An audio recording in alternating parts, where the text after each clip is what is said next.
आपने सर इतना बढ़िया काम कर रहे हो और हो रहा है। सर मेरी एक आपसे दरखास्त है, आपकी जो दृष्टि है हमारे फिल्म सिटी जो गोरेगांव में है, करीबन 550 एकड़ जमीन है सर, उस पे दृष्टि डालें। उसको भी जिस हिसाब से आपने मुंबई को चेंज किया है, मैं आपसे दरखास्त करूंगा उसको भी चेंज करें। सर उसके बारे में कुछ आप कहना चाहेंगे? नहीं, बिल्कुल आपने बहुत ही अच्छी बात कही है। देखिए, महाराष्ट्र के मुख्यमंत्री श्री देवेंद्र फडणवीस जी का इंटरव्यू बॉलीवुड स्टार अक्षय कुमार जी ने लिया। उस इंटरव्यू ने उन्होंने बहुत सारे मुद्दों पर बात की, बहुत सारे अहम प्रश्न विचारे।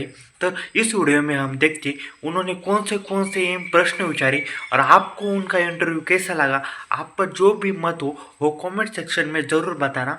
अभी दो जण अभी भी खड़े, मी मराठीमध्ये सांगतो, बसा की मैम, आप भी बैठ जाइए। Thank you.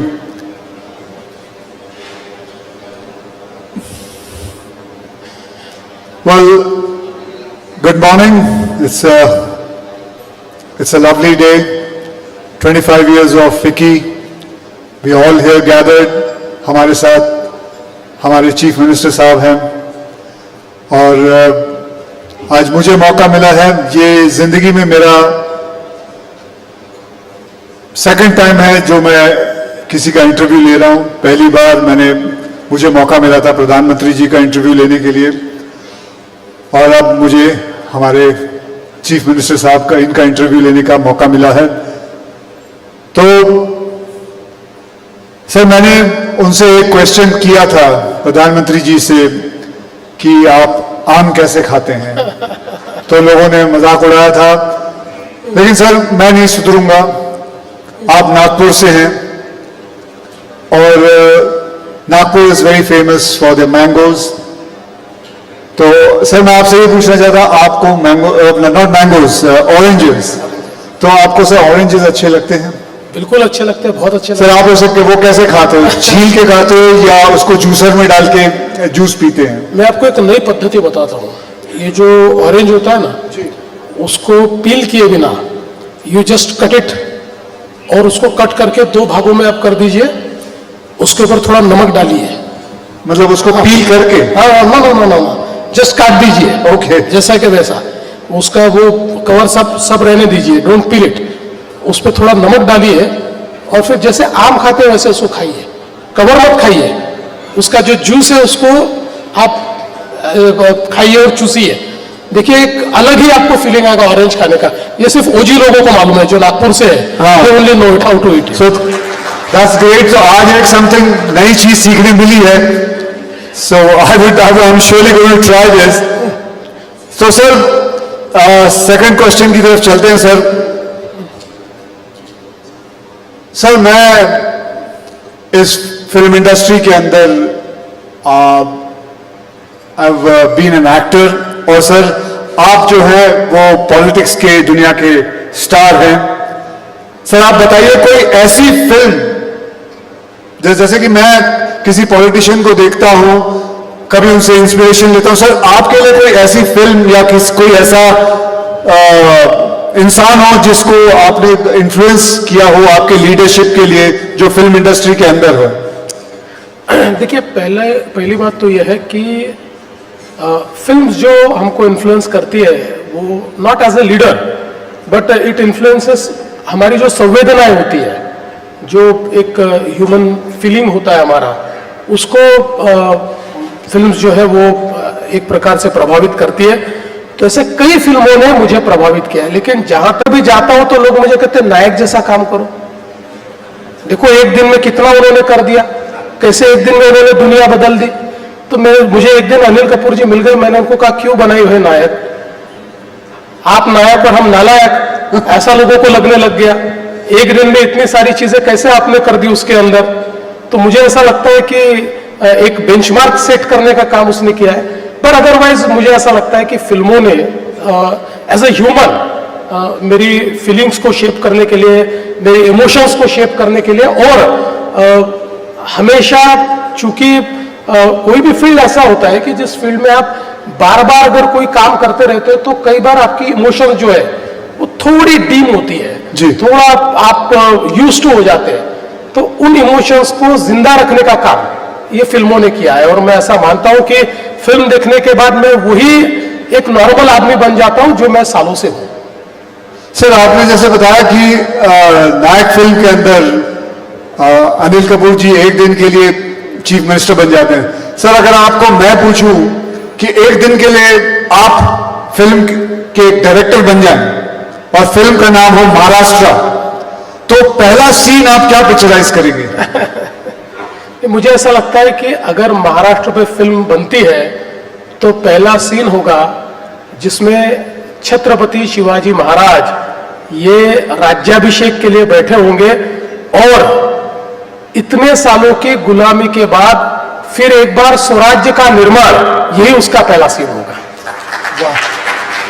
तो सर मैं आपसे एक और चीज पूछना चाहूंगा, जैसे बॉलीवुड में हमारी हिंदी फिल्म इंडस्ट्री में रियल हीरोज दिखते हैं, आपके हिसाब से पॉलिटिक्स के रियल हीरो कौन है? देखिए आज अगर हम लोग भारत को अगर हम देखें तो भारत के इस पूरे पॉलिटिकल हिस्ट्री में हमको रियल हीरो के रूप में हमारे प्रधानमंत्री नरेंद्र मोदी जी दिखाई देते हैं और वो इसलिए दिखाई देते हैं कि he has walk the talk. जो चीजें हम लोग कहते थे, भारत से गरीबी हटाओ का नारा ये लगातार लगता रहा, लेकिन 10 साल में 25 करोड़ लोगों को गरीबी से बाहर निकालने का काम ये मोदी जी ने करके दिखाया। हम लोग फ्रेजाइल 5 इकोनॉमी से फर्स्ट 5 इकोनॉमी में आए, अब हम दुनिया की चौथी सबसे बड़ी अर्थव्यवस्था बन गए, जल्दी ही तीसरी सबसे बड़ी अर्थव्यवस्था बन रहे।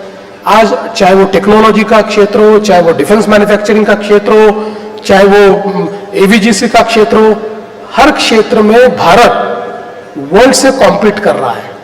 तो मुझे ऐसा लगता है कि हमेशा हम लोग जब छोटे थे तब से हम कितने महान थे इसकी कहानियां सुनते आए, लेकिन हम महान कब बनेंगे ये हमको कोई बताता नहीं था।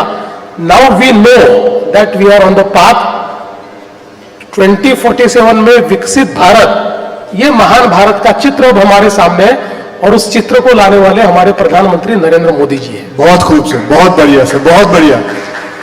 तो सर बताइए, आज ये फिक्की का प्रोग्राम है तो इसके अंदर एक ऐसा प्रश्न पूछना चाहता हूं सर आपको कि अगर आपको एक एलिवेटर पिच यानी कि एक क्विक लेकिन जबरदस्त पिच देनी हो कोई इंटरनेशनल स्टूडियो को महाराष्ट्र में बिजनेस करने के लिए, तो वो पिच क्या, वो क्या बात आप उनको कहेंगे कि वो इंटरनेशनल स्टूडियो यहां आए? मैं उनको ऐसा कहूंगा कि महाराष्ट्र में इतनी बड़ी लीगेसी है कि हमने दादा साहब फाड़के से लेकर तो आज के कंटेंट क्रिएटर तक जो हमारी ओजी पोजीशन है वो कभी छोड़ी नहीं है।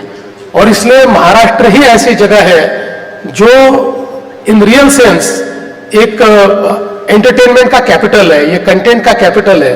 और इसलिए if somebody wants to come, somebody decides to come, they should come to Maharashtra, क्योंकि यहाँ पर केवल इकोसिस्टम नहीं है, यहाँ पर वाइब्रेंसी है, यहाँ पर लोग ऐसे हैं कि जिन्होंने सिनेमा को जिया है, जिन्होंने सिनेमा के जो अलग अलग एंगल्स होते हैं, सिनेमा में जो अलग अलग रोल्स होते हैं, बिहाइंड द सीन जो रोल्स होते हैं, इन सबको जीने वाली पीढ़ियां ये महाराष्ट्र में मौजूद है। इसलिए आप महाराष्ट्र आइए, ये मैं पिच करूंगा।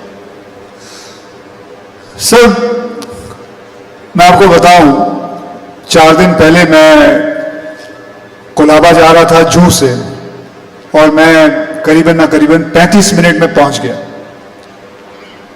And that is due to the infrastructure what you have created in Maharashtra. मुझे याद है कोलाबा में शूटिंग होती थी, मैं जू पे रहता हूं, मैं शेव करके निकलता था, वहां पहुंच के मुझे फिर शेव करना पड़ता था, इतना वक्त लग जाता था। तो अब मैं बहुत जल्दी पहुंचने लग गया हूं। आपने साउथ बॉम्बे पहले अलग होता था, नॉर्थ बॉम्बे अलग होता था, आपने इन दोनों बॉम्बे को मिला दिया, दोनों मुंबई को मिला दिया, and now we are one Mumbai because of the infrastructure what you have created. तो ये इस पे तो आपने सर इतना बढ़िया काम कर रहे हो और हो रहा है। सर मेरी एक आपसे दरखास्त है, आपकी जो दृष्टि है हमारे फिल्म सिटी जो गोरेगांव में है, करीबन 550 एकड़ जमीन है, सर उस पे दृष्टि डालें, उसको भी जिस हिसाब से आपने मुंबई को चेंज किया है, मैं आपसे दरखास्त करूंगा उसको भी चेंज करें। सर उसके बारे में कुछ आप कहना चाहेंगे? नहीं, बिल्कुल आपने बहुत ही अच्छी बात कही है। देखिए, एक रिग्रेट जो मेरा है अपने लिए वो ये है कि during my tenure between 14 and 19 मेरी बड़ी इच्छा थी कि मैं फिल्म सिटी को एक बहुत ही वाइब्रेंट इंटरनेशनल फिल्म इकोसिस्टम में परिवर्तित करूं, और हमने काफ़ी प्लानिंग भी किया, डिजाइनिंग भी किया, काफ़ी हम लोगों ने फिल्म सेटर्निटी के लोगों से बातचीत भी करके एक उसका बड़ा अच्छा प्लान भी तैयार किया, but somehow due to various reasons we could not execute it. So मतलब मैंने हाथ में लिए और एग्जीक्यूट नहीं हुए ऐसे 2 या 3 ही प्रोजेक्ट है, उसमें से ये एक प्रोजेक्ट रहा है। लेकिन नाउ इन दिस रेजिम ये मैंने तय कर लिया है कि इस फिल्म सिटी को एक वर्ल्ड क्लास, टॉप क्लास जो फिल्म इकोसिस्टम है उसमें हम लोग कन्वर्ट करेंगे। वैसे भी अब हमारी फिल्म सिटी में IICT आ रहा है, तो Indian institute of creative technology, और उसके साथ साथ अभी बहुत अच्छे स्टूडियोज जो स्टेट ऑफ आर्ट है, जो क्योंकि फिल्म मेकिंग तो पूरा बदल रहा है अभी, VFX के कारण बहुत सारी चीजें बदल रही है, पोस्ट प्रोडक्शन और एडिटिंग में बहुत बड़े पैमाने पर बदलाव आ रहा है। AI भी बहुत मुझे ऐसा लगता है कि फिल्म्स को प्रभावित कर रहा है, लोकेशंस कहीं पर भी क्रिएट की जाती है, ये जो हमारा हरा पर्दा होता है ये हर चीज को बदल देता है। तो ये सारी चीजों को अकाउंट फॉर करने वाला एक इकोसिस्टम हमको तैयार करना है, और उसके लिए हम लोगों ने ऑलरेडी तैयारी कर दी है। मैं ऐसा मानता हूं कि with in a years time हम लोग ये ट्रांसफॉर्मेशन शुरू करेंगे, और उसके बाद के 4 सालों में इस पूरे एरिया को हम ट्रांसफॉर्म करेंगे। जैसे दुनिया में कई देशों में वहां के स्टूडियोज को, वहां के फिल्म इकोसिस्टम को, वहां के सारा कंटेंट क्रिएशन को एक आइकॉनिक ऐसी दुनिया में एक नाम मिला हुआ है, इसी प्रकार का नाम, जो चूंकि ये फिल्म सिटी ऐसे है कि देश की क्लासिकल फिल्में सारी जो ओल्ड क्लासिक्स है ये सब यहाँ पर शूट हुई है। लेकिन आज मैं जानता हूँ कि फिल्में वहाँ शूट होती है, लेकिन अलग अलग जगह भी होती है। आज अगर हम लोग मीरा भाईंदर की तरफ चले जाए तो इतने वहाँ पर बड़े बड़े ये स्टूडियोज तैयार हो गए, हालांकि वहाँ कोई बहुत सुविधाएं नहीं है, मतलब कई बार बिना सुविधाओं के भी वहाँ शूटिंग होती है। तो इसका सीधा कारण है कि जो इकोसिस्टम हमने देनी चाहिए थी वो हम नहीं दे पाए, इसलिए इस प्रकार की इकोसिस्टम मशरूम हो रही है। तो हम ये चाहते हैं कि इतना बड़ा हमारे पास फिल्म सिटी है, इस फिल्म सिटी को टोटली ट्रांसफॉर्म करना चाहते हैं, और मैं आपको I would like to assure you that in years time we will start it. So that is great. तो ये तो सबसे अच्छी न्यूज है कि हमारी फिल्म सिटी जो है गोरेगांव में 4 साल के अंदर काफी कुछ बदलाव आ जाएगा। एंड हमारा chief minister has promised us. Sir मैं एक और बात पूछना चाहूंगा। सर मैं मराठी सिनेमा का बहुत बड़ा फैन हूं सर। मैं समझता हूं जिसका मतलब screen play, story, Marathi cinema की जो स्क्रीन प्ले स्टोरीज और जो किस्म के मुद्दे उठाते हैं, मैं ज्यादा करके जगहों पे नहीं देखता। I think they are the one of the best. Sir तो मैं ये जानना चाहूंगा सर, जेन ज़ी में इसे पॉपुलर बनाने का आपका कोई प्लान है कि इसको कैसे पॉपुलर बनाया जाए? और दैट्स इट सर। नहीं, बहुत अच्छा प्रश्न आपने पूछा, और मैं आपको कहना चाहता हूं कि मराठी फिल्म ये इतनी ताकतवर क्यों है। इसका एक कारण है कि मराठी थिएटर ने इसको ताकतवर रखा है। आज भी अगर हम देखें तो देश में जो हमारे भाषाई थिएटर्स है, चाहे वो हिंदी हो या अलग अलग भाषाओं के थिएटर्स हो, इसमें कहीं ना कहीं हमको थोड़ा सा एक ऐसा लगता है कि समहाउ दे आर, मतलब उनकी शीन थोड़ी कम हो रही है, ऐसा हमको ध्यान में आता है। पर मराठी थिएटर इतना इनोवेटिव रहा है कि उसने मुझे ऐसा लगता है कि एक क्रिएटिविटी की या अभिव्यक्ति की जो मिसाल मराठी थिएटर ने कायम की। और आज भी आप देखिए मराठी जो हमारे ऑडियंस भी है वो भी बड़ा वाइब्रेंट ऑडियंस है। आज भी महाराष्ट्र में इतने मराठी नाटक तैयार होते हैं और उन नाटकों को देखने के लिए आज भी भीड़ लगती है, हाउसफुल नाटक चलते हैं। कई लोगों ने तो 10-10 हजार शोज का वर्ल्ड रिकॉर्ड तैयार किया हुआ है। तो ये जो चीजें हैं इसके कारण वही क्रिएटिविटी आज हमको मराठी फिल्म में भी देखने को मिलती है। और आपने जो कहा तो मुझे ऐसा लगता है कि आप देखिए नटरंग जैसा एक फिल्म आती है या पुरानी जो थीम्स है उसके ऊपर फिल्म, अभी दशावतार का एक ये चल रहा है थिएटर में भी नए, मतलब जो बहुत ओल्ड इस प्रकार के सखाराम बाइंडर जैसा एक शो अगर शुरू हो जाता है तो उसको जेनजी भी मराठी की ये लाइक कर रही है। आज उसके ऊपर लोगों को वो चीजें पसंद आ रही है। तो मुझे ऐसा लगता है कि ये जो मराठी ऑडियंस है स्पेशली जेनजी जो है ये अभी फिल्मों से जुड़ रहा है। देखिए एक ये जो क्रिएटिविटी बड़े पैमाने पर जो मराठी में हमको दिखाई पड़ती है उसमें निश्चित रूप से मुझे ऐसा लगता है कि उसको आज मतलब एक समय ऐसा था कि हमारे मराठी फिल्म्स को कई बार थिएटर मिलने में तकलीफ होती थी और कोई ब्लॉकबस्टर फिल्म आ जाए तो मराठी फिल्म का रिलीज रोकना पड़ता था। पर आज ऐसी स्थिति है कि एक ही दिन 2 मराठी फिल्में रिलीज होती है और दोनों ब्लॉकबस्टर हो रही है, दोनों बिल्कुल लोगों को पसंद आ रही है। तो ये एक बहुत बड़ा काम हो रहा है और हम भी एज ए गवर्नमेंट हमारा भी ये प्रयास है कि हम लोग मराठी फिल्म इंडस्ट्री को मदद करें। इसलिए कई योजनाएं भी महाराष्ट्र सरकार की ओर से हम चला रहे हैं कि जिससे हमारी मराठी फिल्म इंडस्ट्री को बूस्ट मिले। लेकिन आपने एक बहुत अच्छा मंत्र मुझे दिया है। देखिए हमने कोई बहुत specific effort to connect Gen Z with Marathi films हमने नहीं किया है और आज आपने मुझे एक नया मंत्र दिया है how to connect Gen Z to Marathi films. अब इसके ऊपर मैं वर्क करूंगा। बहुत बढ़िया सर।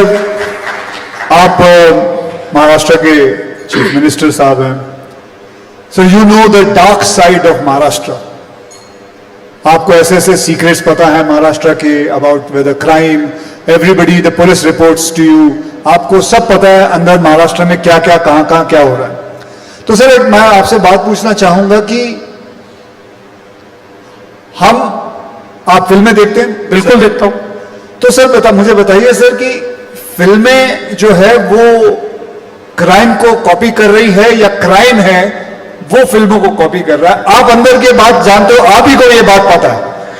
नहीं, मुझे ऐसा लगता है कि क्राइम फिल्मों से आगे निकल गया है, क्योंकि क्राइम फिल्मों से आगे निकल गए हैं। बिल्कुल। देखिए जब तक स्ट्रीट क्राइम था तो स्ट्रीट क्राइम में लोग फिल्मों को कॉपी करते थे। लोगों को ऐसा लगता था कि फिल्म में अगर कोई बड़ा गुंडा दिखता है तो वो जो जिस क्रिमिनल माइंडेड लोग उस प्रकार का गुंडा, थोड़ा हीरोइक गुंडा बनने की कोशिश करते थे, रॉबिन हुड बनने की भी लोग कोशिश करते थे। लेकिन अब जो है ये साइबर क्राइम का जमाना है और ये साइबर क्रिमिनल्स इतनी तेजी से टेक्नोलॉजी को अडॉप्ट करते हुए आगे बढ़ते हैं कि आज हम लोगों के सामने एक बड़ा क्वेश्चन मार्क ये साइबर क्रिमिनल्स ने खड़ा किया है। हालांकि उसका जवाब भी टेक्नोलॉजी में ही है और हमने वो टेक्नोलॉजी को तैयार किया है। तो मुझे अब लगता है कि आने वाली फिल्मों में हमारे जो हीरोज हैं ये हीरोज साइबर वॉर को एक प्रकार से जीतने वाले हीरोज बनने चाहिए। वो साइबर वॉर को या साइबर क्राइम को रोकने वाले हीरोज ये हमको देखने को क्राइम पे फिल्म बनानी चाहिए। बिल्कुल बिल्कुल बनानी चाहिए, क्योंकि देखिए जिस प्रकार से साइबर क्राइम का एक आक्रमण हमारे ऊपर हो रहा है, आज मैं ऐसा मानता हूं कि हमारी जो पुलिस फोर्स है उस पुलिस फोर्स में हमको पूरा ओरिएंटेशन चेंज करना पड़ रहा है। हमारी पुलिस फोर्स को अब ये ध्यान में लाना पड़ रहा है कि नाउ स्ट्रीट क्राइम ये बहुत आसान चीज है, इसको पकड़ना वगैरह। अभी सीसीटीवी नेटवर्क है, एआई एनेबल्ड सीसीटीवी है, वो फेस रिकॉग्निशन कर देते हैं तो हर चीज का एविडेंस मिल जाता है। लेकिन ये जो डिजिटल क्राइम अभी हो रहा है, डीप फेक्स हो रहा है, फिशिंग हो रहा है, लोगों को फाइनेंशियल फ्रॉड्स में अटकाया जा रहा है, सेक्सटॉर्शन हो रहा है, ये बड़े भयानक क्राइम है जिसको अभी तक हमारी फिल्म इंडस्ट्री उस तरीके से शोकेस नहीं कर पाई है। तो मैं मानता हूं कि इसके ऊपर फिल्म भी बननी चाहिए, क्योंकि इसमें सबसे बड़ी बात जन जागृति है। आपने अक्षय जी खुद इसकी शुरुआत की है, आपने जन जागृति में बहुत बड़े पैमाने पर अवेयरनेस निर्माण करने के लिए कई कैंपेन्स आपने हमारे साथ भी किए हैं, अलग से भी आपने कई कैंपेन्स किए। तो मुझे लगता है कि चूंकि फिल्म्स ये they are the best communicators, film जो कम्युनिकेट करती है, जो एक भावना को तैयार करती है,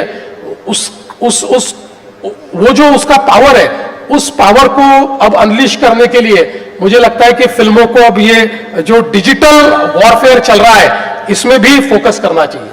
सो मैं आपसे एक पूछना चाहता हूं सर, मैं एक फिल्म कर रहा हूं जिसमें मैं एक नेगेटिव रोल कर रहा हूं, तो करूं या नहीं करूं? अभी मैं विचार कर रहा हूं, क्योंकि वो एक नेगेटिव फिल्म, मतलब मैं एक रोल कर रहा हूं जिसके पिक्चर का नाम ही है हैवान। तो मैं, लेकिन उसमें ये है कि मैं हार जाता हूं, हैवान जो है वो हार जाता है, तो कर लेना चाहिए, ठीक है आपके हिसाब से? बिल्कुल करना चाहिए, क्योंकि देखिए मैं तो ऐसा कहता हूं कि आपके जैसे वर्सेटाइल एक्टर ने हर रोल करना चाहिए, क्योंकि अल्टीमेटली किसी भी एक्टर के लिए व्हाट इज अकम्प्लिशमेंट, तो हर प्रकार के रोल करना, और हर रोल में मतलब कई हमने ऐसी पिक्चर भी देखी है ना कि जिसमें हालांकि विलन आखिरी में हार जाता है, लेकिन कई बार विलन हीरो से ज्यादा इंपैक्ट छोड़कर चला जाता है, तो वो दैट इज क्रिएटिविटी। तो मुझे लगता है कि आपने करनी चाहिए, लेकिन ज्यादा फिल्में आप हीरो करके करिए, ये दूसरी लाइन मत पकड़िए। मेरा एक मन किया कि मैं एक नेगेटिव रोल करूं, तो इसलिए मैं कर रहा हूं, नहीं तो ज्यादा करके तो सारी फिल्में मैं हीरो के औरते तौर से ही करता हूं। सर एक बड़ा सा लाइट सा क्वेश्चन है, अगर आप इजाजत दें तो मैं आपसे पूछूं सर। तो सर अभी सभी सड़कों पे मेट्रो का काम चल रहा है और ये अभी बहुत जल्द जाके खत्म होने वाला है, तो क्या सर ये एक छोटी सी बात है सर, मैं पूछना चाहता हूं कि जिस दिन ये काम खत्म होगा तो हो सकता है सर वो उस दिन महाराष्ट्र डे की छुट्टी बनाई जाए कि ये काम खत्म हो गया है, खत्म हो गया, बिकॉज सब I am sure we are going through all the traffic jams and all, but after every night comes the day and we are all waiting for that day कि सब काम खत्म हो जाए। वैसे तो काफी जगहों पे काम खत्म होना शुरू हुआ, मैं ये कह रहा हूं कि जब सब काम खत्म हो जाए, सब खत्म हो जाए, तो हमारे चीफ मिनिस्टर साहब एक दिन अनाउंस करते कि this is the Maharashtra day, जब छुट्टी मिलेगी। ऐसा हो सकता है? आपने बहुत अच्छी बात कही है कि बहुत बड़े पैमाने पर मुंबई में काम चल रहा है, और I take this opportunity to actually apologize all the Mumbaikars for what they are going through in the traffic, लेकिन it is for good, क्योंकि जैसे हमारे मेट्रोज, उसके बाद हमारे टनलिंग का काम चल रहा है, बहुत बड़े पैमाने पर हम लोग अंडरग्राउंड रोड्स तैयार कर रहे हैं, टनल्स तैयार कर रहे हैं, तो ये सारी चीजें जैसे समाप्त होगी, तो हम लोगों ने एक मंत्र मुंबई के लिए तैयार किया है कि मुंबई इन 59 मिनट्स, और इसका मतलब यह है कि हम लोग चाहते हैं कि मुंबई के किसी भी कोने से किसी भी कोने तक जाने के लिए मैक्सिमम टाइम जो आपको लगना चाहिए वो 59 मिनट्स लगना चाहिए, बाकी उससे कम ही लगना चाहिए। इस प्रकार का मुंबई का पूरा प्लानिंग हमने किया है। तो मुझे ऐसा लगता है कि निश्चित अक्षय जी ने कहा है और हम सुनेंगे नहीं, ऐसा तो हो नहीं सकता, तो इसलिए जैसे ये काम समाप्त हो जाएगा तो 1 मई को महाराष्ट्र डे मनाएंगे और उस दिन छुट्टी दे देंगे। अरे उस दिन तो ऑलरेडी छुट्टी होती है, उस दिन ये आपने गुगली डाली है, उस दिन छुट्टी होगी, जो दिन ऑलरेडी पहले से हमें छुट्टी मिली हुई है। लेकिन बढ़िया सर जाने से पहले एक और बात सर, मैं आपके अंडर सारे मुंबई पुलिस, महाराष्ट्र पुलिस आती है सर एक मतलब it's nothing got to related with the film industry और फिल्म्स और एनीथिंग। सर मैं देखता हूं सर, ये लोग जो जूते पहनते हैं उसके अंदर जो हील होती है, it is not an easy job to run in those heels मेरे हिसाब से। Being an athlete, being a sportsman, मैं समझता हूं सर अगर आपको ठीक लगे, क्योंकि मुझे पता है कि ये जब भागते हैं या इतना चलते हैं तो महाराष्ट्र पुलिस की पीठ पे हमेशा कोई ना कोई प्रॉब्लम्स आती है। You can get a slip disc, you can get L4 L5 problem because of that heal.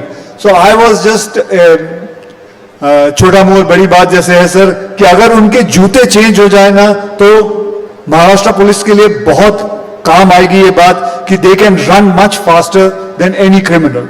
That's all. बहुत अच्छी बात आपने कही है और शायद इससे पहले किसी ने हमारे ध्यान में भी ये लाकर नहीं दी।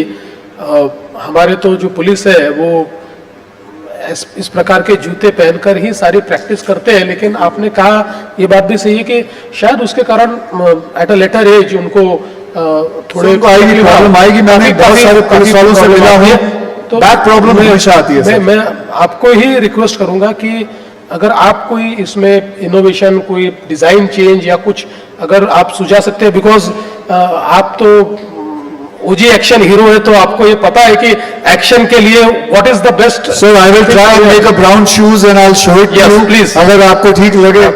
बस हम लोग निश्चित रूप से अडॉप्ट करेंगे। बहुत बढ़िया सर। तो हमारी जो महाराष्ट्र की पुलिस है बस रेडी हो जाइए, वो बहुत तेज भागने वाली है। अब criminals are not going to have any chance. But thank you very much, sir. Thank you very much for coming and giving your insight about the film industry. Thank you everybody for being patient. Thank you very much, sir. Thank you Akshay ji, thank you very much. I think we can clap louder for that conversation. I thought it was full of insights, but lots of fun too. May I please invite on stage Shri Anant Goenka ji to present the Honorable Chief Minister with a token of our affection, felicitate him, and also thank Shri Akshay Kumar to join us at this fireside chat.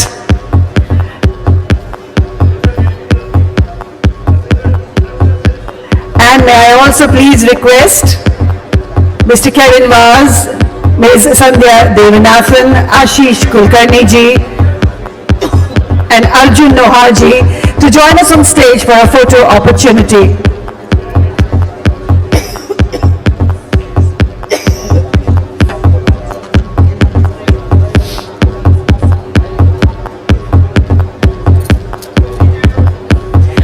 Once again, on behalf of the entire team of Fiki Frames, we thank the Honorable Chief Minister Shri Devendra Fadnavis ji for gracing